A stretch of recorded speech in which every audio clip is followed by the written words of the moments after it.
በቤታችሁ እንዴት ክንታሮትን ቻው ማለት ትችላላችሁ? ዶክተር አበሳ ነኝ፣ በጅማ ዩኒቨርሲቲ ኤክስፐርት ጂአይ ሰርጅን ነኝ።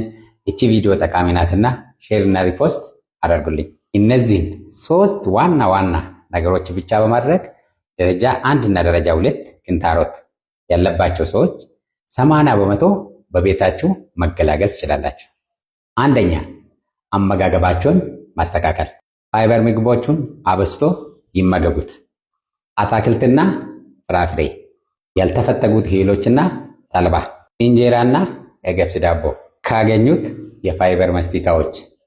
አነስተኛ ፋይበር ያላቸው ምግቦች አለማዘወተር። ሳምቡሳና ብስኩት፣ ነጭ ሩዝ፣ ነጭ ፓስታ፣ ፉርኖ ዳቦ፣ ወተትና ስጋ፣ ጫትና አልኮልን መቀነስ። ሁለተኛ፣ ሽንት ቤት ላይ አለመቆየት። አንድ ሰው ሽንት ቤት ገብቶ ሰገራ አልወጣ ካለ በግድ መውጣት አለብኝ ብሎ ማማት መጥፎ ልማድ ነው።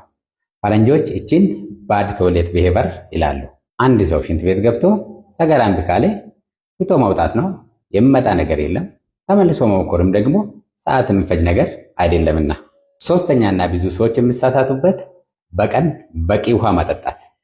በ24 ሰዓት 3 ሊትር ይጠጡ ነው የምንለው።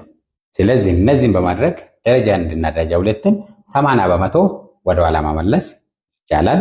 በድጋሚ ሼር እና ሪፖስታችሁን አትርሱት። አመሰግናለሁ።